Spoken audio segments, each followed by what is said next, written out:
मुकेश सहनी के पिता की जो हत्या हुई थी, इस मामले में पुलिस प्रेस कॉन्फ्रेंस कर रही है। लगातार घटना का अनुश्रवण किया जा रहा है।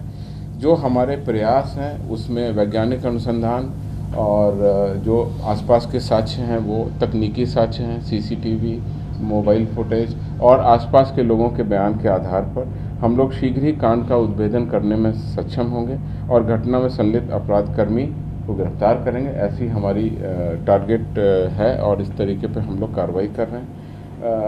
मृत शरीर को पोस्टमार्टम के लिए भेजा गया है। उससे उनके शरीर पर कितने जख्म, किस तरह के जख्म, किस तरह के हथियार से कारित किया गया, ये सब भी जांच के क्रम में स्पष्ट हो पाएगा। सभी बिंदुओं पर और सभी एंगल पर हम लोग जांच कर रहे हैं और शीघ्र इस घटना का उद्भेदन करेंगे। इस घटना के संबंध में यदि कोई विस्तृत जानकारी किसी के पास में है, किसी ग्रामीण के पास में, आसपास के पास में, तो वरीय पुलिस अधीक्षक दरभंगा का नंबर है 9431822992, इस पर सूचना दे सकते हैं। इसके अलावा पुलिस अधीक्षक ग्रामीण का भी एक मोबाइल नंबर है, उस पर भी सूचना दे सकते हैं 6287742988। उसके अलावा पुलिस मुख्यालय का एक टोल फ्री नंबर है जो पहले भी हमने जारी किया था, वो है 14432। इस टोल फ्री नंबर पर भी कोई भी व्यक्ति इस घटना से संबंधित सूचनाएं शेयर कर सकते हैं। अभी जो प्रारंभिक अनुसंधान की जो बातें आप सामने आई हैं उसके बारे में आपको मैंने जानकारी दी। Thank you.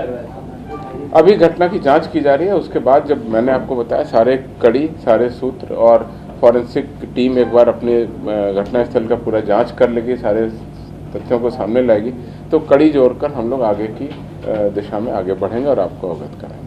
Thank you. देखिए, अभी कुछ कह पाना मुश्किल है, इसलिए हम किसी भी हो सकती या नहीं हो सकती इसको हम रूल आउट नहीं कर रहे हैं। सभी एंगल पर सभी बिंदुओं से जांच कर रहे हैं। जैसा कि आपको बताया, सूचना अनुसार वो घर में अकेले रहते थे। ये उनके पक्का घर है, 2 मंजिल का घर है, ग्राउंड फ्लोर पर घटना हुई है। तो सभी तरीके से हम लोग इसकी जाँच कर रहे हैं। वैज्ञानिक अनुसंधान की पूरी टीम लगी हुई है। 2 संदिग्धों को अभी तक हमने डिटेन भी कर लिया है, जो सीसीटीवी फुटेज में घर के पास लगा हुआ था, उससे उनकी गतिविधि संदिग्ध पाई गई। शीघ्र ही घटना का उद्भेदन करेंगे, आपको अवगत कराएंगे। Thank you. तो पुलिस अनुसंधान कर रही है, यानी तहकीकात कर रही है, उसके बाद ही कुछ भी बता पाने की स्थिति में पुलिस होगी।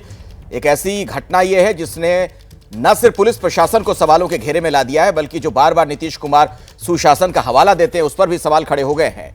और आरजेडी के लोग तो अब जंगल राज तक बता रहे हैं इसे। हमारे साथ शशांक, हमारे सहयोगी, फोन लाइन पर जुड़ गए इसी खबर पर और विस्तार से जानकारी आप तक पहुंचाएंगे। शशांक, कुल मिलाकर ऐसा लग रहा है कि ये बिहार पुलिस की जो प्रेस कॉन्फ्रेंस हुई सिर्फ ये बताने के लिए कि तफ्तीश जारी है, इसके अलावा कुछ और जानकारी उनके पास नहीं है। देखिए, इसमें एक बड़ी बात ये कही गई है कि सीसीटीवी फुटेज के आधार पर 2 संदिग्धों को हिरासत में लेकर पूछताछ की जा रही है। वैसे पुलिस को शक है, प्रथम दृष्टया पुलिस को यही लग रहा है कि चोरी का विरोध करने पर हत्या की गई है, लेकिन पुलिस अलग अलग एंगल से जांच कर रही है। एसटीएफ की टीम जो है पटना से रवाना हुई है। फॉरेंसिक टीम, डॉग स्क्वाड की टीम भी मौके पर मौजूद है। बिहार के मुख्यमंत्री ने डीजीपी से बात की है और दोषियों के खिलाफ सख्त एक्शन लेने को कहा है। तो निरंतर जो है बिहार सरकार बड़ा कदम उठा रही है, लेकिन सवाल ये है कि आखिर हत्या कैसे हो गई और इतनी बेरहमी से हत्या क्यों हुई। लॉ एंड ऑर्डर पे लगातार सवाल उठ रहा है। शशांक, ये मामला राजनीतिक भी हो चुका है, सिर्फ लॉ एंड ऑर्डर तक मसला नहीं रह गया है। जिस तरीके से आरजेडी के लोग, मतलब आरजेडी के जिस शासन को जंगल राज कहा करते थे नीतीश कुमार के लोग, बीजेपी के लोग, उल्टा इनके लिए अब कहा जा रहा है कि ये जंगल राज है।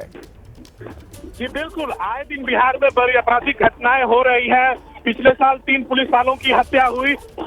एनडीए का कहना है कि 90 से 2005 तक बिहार में जंगल राज था, लेकिन क्या ये महाजंगल राज है, सवाल ये उठ रहा है। और आरजेडी इसी मुद्दे पर बिहार सरकार की घेराबंदी कर रही है। और आपको बता दूं, गृह विभाग नीतीश के पास है, तो सीधा अटैक विपक्ष जो है सीएम नीतीश पे कर रहा है कि आपसे कितनी बैठकें की कानून व्यवस्था को दुरुस्त करने के लिए, उसका क्या निकला।